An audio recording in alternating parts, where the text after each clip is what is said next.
Vamos continuar então, né? Se vocês estão lembrados, nós, de forma assistemática, chegamos a falar de transtornos somatoformes, né? Para entrarmos em psicossomática. E vocês estão lembrados também que eu mandei para vocês um vídeo em que um profissional fala também sobre psicossomática, não é? Então, eu primeiramente queria conversar com vocês sobre os transtornos somatoformes, né? Somatoforme quer dizer, são aqueles transtornos em que o indivíduo apresenta, manifesta o sintoma, não é? Mas não há nenhum respaldo clínico, ou seja, anatomicamente palpável, enfim, nenhum exame vai provar nada. Ou seja, ele sofre de alguma coisa que nós podemos dizer então que é de ordem emocional. Então é muito comum você falar que os transtornos mais funcionais, né? Ou seja, o funcionamento de um determinado órgão pode estar comprometido pelo emocional, mas a estrutura se mantém. Eu vou começar fazendo o seguinte com vocês. Falando de casos, eu trouxe para vocês uns 2 ou 3 casos para eu ilustrar bem essa questão, não é? Dos transtornos somatoformes. Não é?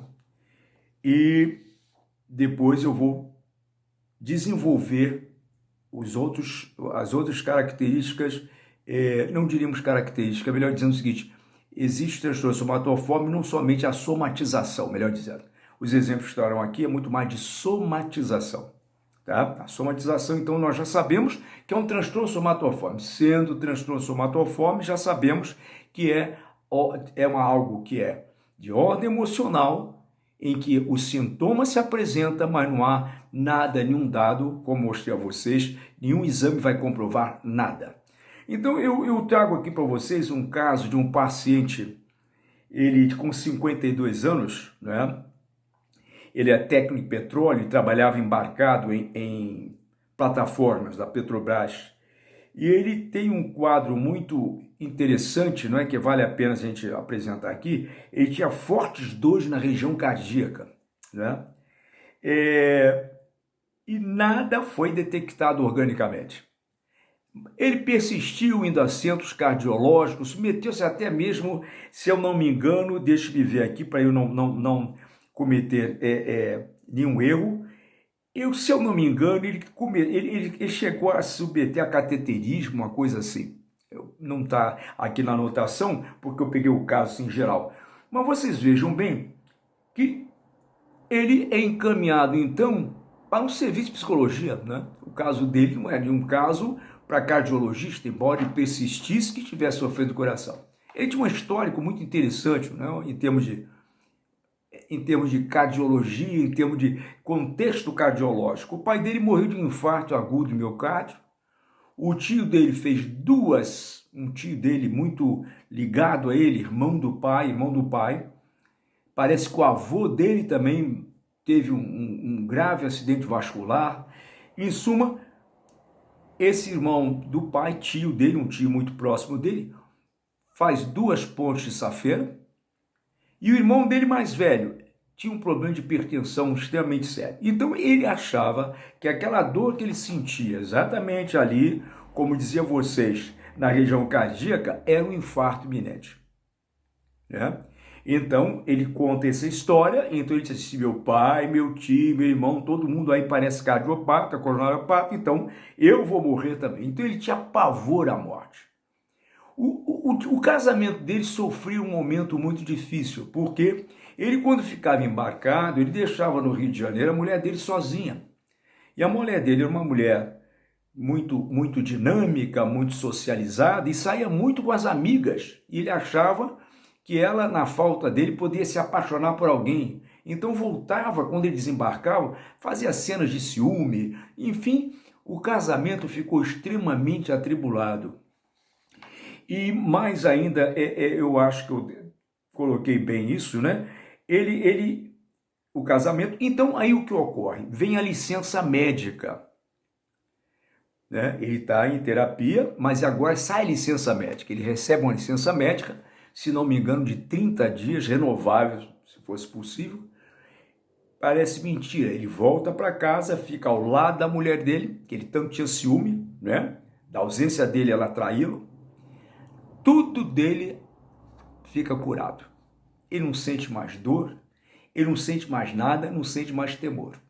Bem, mas aí, nesse ínterim, ele teve que fazer uma viagem ao exterior, né? Tudo normal, vamos colocar, tudo normal no casamento, ele tem que ir fazer uma viagem ao exterior. E lá passa 10 dias. E foi tomado de uma crise de transtorno de pânico. Taquicardia, falta de ar, tudo aquilo que ele sentia, que achava que ia ter um infarto, agora então pior ainda, né? Porque os sintomas de um transtorno de pânico faz lembrar muito infarto, é muito neurovegetativo, né? É muito taquicardia, uma espécie de uma dormência no braço, não é isso? Uma parestesia do braço esquerdo, tudo parece um infarto. Ele se apavorou e, se eu não me engano, foi sim, ele foi atendido lá no hospital do local, que se eu não me engano estava em Zurique, na Suíça, uma coisa assim. Então notem bem que ele tinha uma dinâmica de doença muito relacionada, primeiro, ao trabalho que o afastava da mulher. O problema dele era querer salvar o casamento, ao mesmo tempo tinha medo de morrer, né? Então havia nele um quadro neurótico que foi muito bem trabalhado, uma vez que ele foi medicado, ele foi tratado com os inibidores seletivos, né? Os antidepressivos, e ele também submeteu-se à psicoterapia. Foi meu cliente, com sessões 2 vezes por semana. Eu sei que ele, no final de uns 30 dias dessa licença, quando ele pôde mais ficar intensivamente em tratamento, eu fiz um projeto clínico para ele, porque vamos supor que ele não queira renovar em 30 dias, por mais 30 dias, havia uma possibilidade de renovar. Ele não renovou, ele sentiu-se muito bem e voltou à vida de embarcado. Então o que nós fazemos agora é, quando ele desembarcava, ele tinha uma sessão comigo de controle e eu notei que tudo ficou muito mais fácil para ele. Então vocês notem bem o que é um quadro somatoforme, não é? O que é um quadro que não tem nenhuma base orgânica e como o psiquismo, como um transtorno qualquer em nível emocional, tem esse impacto. Eu espero que vocês tenham entendido bem que desculpa, eu me esqueci de falar a vocês, que essa dor, né, pré-cordial o perseguia há 5 anos, né? Ele vivia mudando de especialista, começou com generalista, foi para especialista, centros cardiológicos de ponta, nada era detectado. Mas o problema dele, reparem bem, estava muito mais na insegurança que esse casamento estava inspirando na ausência dele. É um quadro muito comum em embarcados. Eu me lembro que eu tive um tripulante que ele comandava navios da Petrobras que teve um quadro mais ou menos parecido, mas que mexeu com muito mais a sexualidade dele, né? Ele desenvolveu um transtorno, uma disfunção erétil, foi um caso um pouco mais complicado. E um outro caso que eu achei interessante nós colocarmos aqui, mas antes eu quero dizer a vocês como esse quadro mostra bem a situação de desamparo, né? A situação de o indivíduo parece que está solto, está num desamparo. E esse desamparo é que causa essa angústia. Essa angústia que é deflagrada dessa forma, chegando ao topo de linha aí, ao topo da pirâmide, num transtorno de pânico, é muito comum a partir do momento que você se sente ameaçado.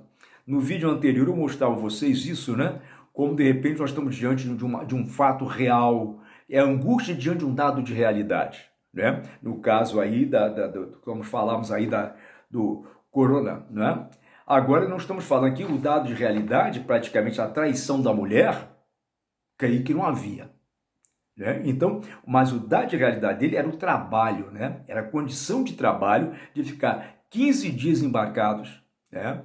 E desembarcando a cada 15 dias. E um outro caso também que é interessante deixa-me ver aqui, eu anotei aqui, assim, esse caso é muito interessante. É uma jovem de 28 anos, secretária. Ela tinha um problema muito sério, que era uma forte urgência para urinar.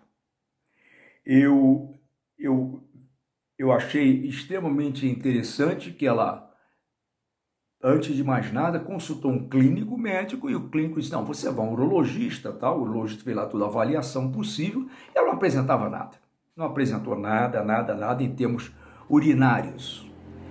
Então, ela tinha um problema muito sério que ela não gostava de viajar. Porque se ela viajasse, por exemplo, daqui de Vassouras para o Rio, não era o caso, porque ela morava no Rio nessa época, ela tinha que urinar a todo momento. Então, se ela não viajava de ônibus, ela parou de viajar. Viajar de avião era a mesma coisa. E no trabalho, como ela era secretária, ela começou a ser repreendida, lá, chamada a atenção pelo chefe, porque a cada instante ela está indo ao banheiro. A cada minuto ela estava indo ao banheiro. Não é? Houve um caso uma vez que ela viajou num lugar que ela viu que não tinha banheiro, ela ficou apavorada. Não é? Então, por exemplo, ela entrava num local, ela ia aos locais, ela mapeava onde teria banheiro. Se não houvesse um banheiro próximo, ela ficava apavorada e aquela vontade de urinar aumentava muito. Vejam bem esse quadro. Ela entra em psicoterapia, eis a história dessa mulher. Tudo começou no dia em que um namorado, que ela mantinha uma relação de mais de 5 anos, o abandonou. Chegou assim para ela, tipo, pelo telefone, rompeu lá com ela. E ela então tentou reencontrá-lo, né? Marcou com ele um encontro para ver se conversava, se tal. Ele agrediu-a e abusou sexualmente dela, ou seja, ele praticamente estuprou-a. Isso no apartamento dele, num outro bairro lá do Rio de Janeiro.